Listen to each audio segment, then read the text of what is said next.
Estamos de volta e está no ar o nosso RCN Sports. Um minuto de silêncio para os corintianos e cruzeirenses desse estúdio. Seja muito bem-vindo, cruzeirense. Eu não sei se eu falo bom dia ou só dia, não sei. São Paulino nem tanto. Você percebeu que a gente está começando o programa na câmera? 3. Meu amigo Pedro Tegolindo. E o Pedro tá igual câmera.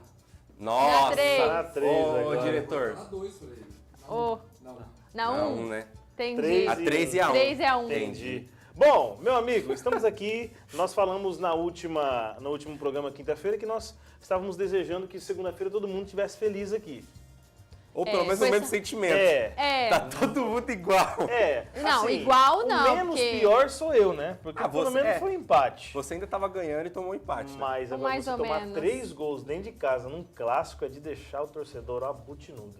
Não, É gente. dessas e outras que você vai falar pra Muito gente hoje. complicado, mas deixa eu chegar nessa parte pra eu poder desabafar um pouco. Então, por Não, favor. eu nem acompanhei o do meu time, mas Mirassol eu sei que tava perdendo nos últimos jogos, mas aí o Corinthians você sabe, né, que gosta de... Alguém gosta de ressuscitar, né? Exato. Quem tá lá embaixo, mas... Acontece. Vamos falar um pouquinho sobre isso, né? Vamos lá? Acontece. Vai que é tua, vamos lá. Bom, vamos começar falando sobre a rodada 14 do Campeonato Brasileiro. Nós tivemos as 10 partidas realizadas e algumas mudanças significativas na tabela, principalmente no Z4 do Campeonato Brasileiro. Vamos começar falando sobre os jogos de sábado, onde na abertura nós tivemos o Botafogo perdendo de virada para o Remo.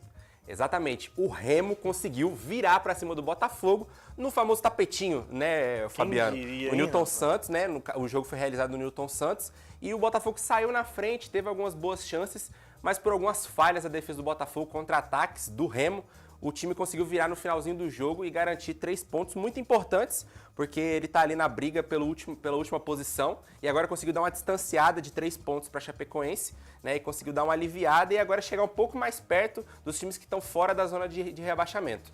No sábado também nós tivemos o primeiro clássico realizado vamos dar um spoiler, na Nubank Park. Saiu uma informação de que o naming rights da Allianz Parque vai ser passado para Nubank, né? E agora o nome do estádio vai ser esse, né? Nubank Park. Por enquanto é Allianz Parque ainda, né? Mas vai se tornar Nubank Park por conta dessa licença Boa aí do publicidade. Palmeiras, né? Imagina o estádio roxo. Que Então. loucura. Ia ser muito engraçado. Mas falando do jogo, o Palmeiras e o Santos empataram em 1-1 na partida muito movimentada. O Santos jogou até melhor no primeiro tempo, jogou melhor no segundo tempo ali, teve muito mais chances. Só que não conseguiu suportar a pressão do Palmeiras, que colocou o time pra frente, botou mais atacantes, conseguiu até fazer o 2-1, mas o gol foi anulado nos acréscimos do segundo tempo.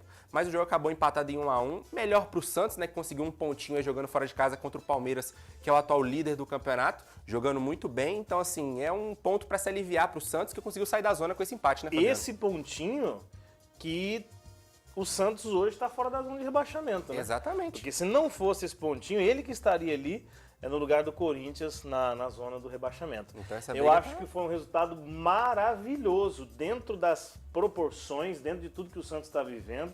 Foi um resultado maravilhoso contra um dos melhores times do Brasil, Exato. contra o líder do campeonato jogando em casa. Então, assim, foi um resultado muito positivo pro Santos. É isso aí, principalmente porque tava ganhando o jogo, né? Exatamente. Conseguiu empatar, então conseguiu fazer um grande resultado. E sem o seu principal ídolo, o Neymar. Exatamente. E no sábado também nós tivemos vitória 4-1 em cima do Curitiba. Vitória do um Vitória. grande jogo do Vitória, vitória do Vitória, que vem muito bem no campeonato, que não tá em nono colocado no campeonato, foi uma disputa ali de oitavo contra nono. O Vitória consegue dar uma alavancada aí no campeonato, faz uma boa campanha, querendo ou não, é um time que se espera que esteja brigando mais para baixo, mas consegue dar um bom resultado aí para sua torcida e fazer um 4-1 numa equipe que vinha muito bem fora de casa. O Curitiba era um dos melhores visitantes do campeonato, conseguiu tirar ponto de vários times na tabela, mas infelizmente acabou tomando um 4-1 aí pro Vitória. E nos últimos jogos do sábado, o Atlético Paranaense empatou em 0-0 com o Grêmio, num jogo meio amarrado, não tiveram muito boas chances. O principal lance do jogo em si ficou por conta da cotovelada que o jogador do Atlético Paranaense acertou no atacante do Grêmio. Numa disputa ali no chão, o cara acabaram se agarrando ali, né? E no momento de estresse, o jogador acabou dando uma cotovelada no rosto e foi expulso direto. Então acho que de lances assim, digamos que foi o lance mais impactante da partida. O Grêmio deu uma empacada boa também, né?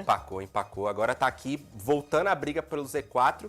Então, torcida gremista tem que ficar de olho aí, porque os últimos resultados não vêm favorecendo muito a equipe do Rio Grande do Sul. E o último jogo do sábado, o Clássico Mineiro, nós tivemos o Cruzeiro perdendo de 3-1 pro Atlético. Assim, a gente costuma falar que quando o nosso time perde, a gente enaltece o quanto o nosso time jogou mal. Mas eu tô aqui para falar o quanto o Atlético jogou bem. Boa, Tá? legal. Porque assim, o Barba, o Eduardo Domingues, o técnico do Atlético, ele fez uma mudança considerável na escalação tática. Ele entrou em campo com 5 jogadores na linha de defesa, 3 zagueiros e 2 laterais mais, né, dando profundidade para a equipe. E isso afundou o time do Cruzeiro, que não conseguiu fazer os contra-ataques, não conseguiu fazer ligação direta. E a defesa do Atlético foi muito sólida o jogo todo. Óbvio que tiveram as expulsões que condicionaram muito o jogo. O Cruzeiro teve 2 jogadores expulsos e o Atlético também teve uma expulsão. Foram 3 expulsões no total, né? O Lian que foi expulso no final do jogo. Mas isso não tira o mérito do que foi a defesa do Atlético nesse clássico, porque querendo ou não era um time que vinha mal nos últimos jogos e precisava dar uma resposta. E o Eduardo Domingues achou essa resposta nessa mudança tática. Precisou mexer e mexeu num clássico, foi audacioso. Exatamente. E colheu bons frutos, né? Teve sucesso. Então, assim, esse jogo mostra que o Eduardo Domingues ele tem uma filosofia, mas ele pode se moldar diante de certas atitudes do time, né? O time não vinha desempenhando bem, tirou alguns atletas ali. Teve a saída do Hulk na semana passada, né? Que foi anunciada a rescisão de contrato do Hulk. Então você fica sem essa referência no ataque. Ele foi, colocou o Cassierra, colocou o Minda ali para ser um jogador mais espetado, para dar velocidade no contra-ataque. E foi muito feliz. O Minda deu assistência pro Cassierra no primeiro gol, sofreu o pênalti do segundo gol e jogou muito bem. Os atacantes foram muito bem do Atlético. Então, assim, é exaltar o que foi a equipe do Atlético. E, óbvio, o Cruzeiro não jogou bem, fez uma partida abaixo, mas, assim, precisa abrir o olho porque agora já tem Libertadores, fim de semana tem Brasileirão de novo. Então, assim, não é abaixar a cabeça. Um clássico faz diferença, né? Perder um clássico é complicado. Mas é levantar a cabeça porque ainda tem muito campeonato para se percorrer, né, Fabiano? O clássico tem sempre um peso maior, né? E a gente realmente costuma medir os times através dos clássicos. Um outro clássico também, que o Flamengo teve um domínio absurdo do primeiro tempo, poderia até ter feito mais gols. O Vasco aguerrido, que tem ali o DNA do seu técnico, o seu Renato Gaúcho, conseguiu buscar um empate contra o poderoso Flamengo, rapaz. Exatamente. Eu estava até conversando com o João, nosso colega da edição, né, que ele é flamenguista, e eu estava falando para ele, cara, o Flamengo foi dominante e por alguma razão os times simplesmente deixou de jogar depois do 2-0. Eles entregaram a bola pro Vasco e falaram, vai, vocês não vão fazer nada mesmo? E em 2 cruzamentos, no escanteio e depois no final do jogo, num cruzamento na lateral do campo, o time conseguiu fazer 2 gols de cabeça, empatar o jogo, num jogo que estava dominado pelo Flamengo, digamos assim. O Vasco não teve muitas chances ao longo da partida, mas nessas 2 chances que teve nos cruzamentos na área, conseguiu fazer 2 gols e manter o placar igualado. Resultado muito melhor para o Vasco, né? Porque, querendo ou não, tá aqui no meio da tabela, em 13º, empatado com vários times com 17 pontos. E para o Flamengo era uma chance de chegar muito perto do Palmeiras por conta do tropeço contra o Santos. Se o Flamengo vence, chega a 29 pontos com um jogo a menos. Então, assim, poderia ficar muito próximo ali do Palmeiras e agora tá aqui a 6 pontos, mas tem um jogo a menos ainda, vai jogar, pode chegar a 30. Então, assim, era a oportunidade e o Flamengo acabou desperdiçando. No domingo também nós tivemos outro empate em 2-2, que foi o São Paulo e Bahia, num jogo que o São Paulo saiu na frente 2 vezes, mas o Bahia conseguiu buscar o empate nesses 2 placares. E, assim, foi um jogo muito amarrado, né, Fabiano? Muito amarrado e para mim, falha do Rafael no último lance. É verdade. Para mim foi uma falha do Rafael. Mas, no geral, o São Paulo também mereceu vencer, criou para vencer. E aí a gente teve 2 a menos, né? Isso São aí. Paulo, no final do segundo tempo, jogou com 2 a menos. O Lucas entrou, depois de 6 semanas fora, se machucou aos 20 minutos do segundo tempo. Jogou 20 minutos, na verdade, se machucou, saiu carregado. E aí a gente teve a notícia de ruptura total do tendão. Não volta esse ano, só o ano que vem. Só 2027. E o Alan Franco também estava lesionado e também jogou na marra, porque não podia mais fazer substituições devido a ter feito as 5. E aí, claro, o Bahia foi pra cima, sufocou, acabou chegando no empate. E digo mais, se tivesse mais uns 3, 4 minutos aí, perigoso o Bahia até ter virado. A vantagem numérica em campo faz muita diferença, né?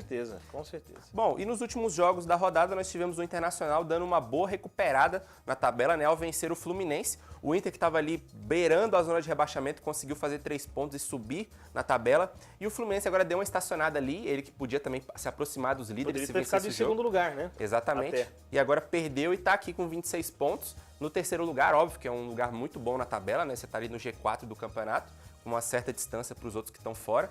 Mas assim, era uma chance de tentar dar uma respirada, até porque enfrentou um time que vinha em baixa no campeonato, né?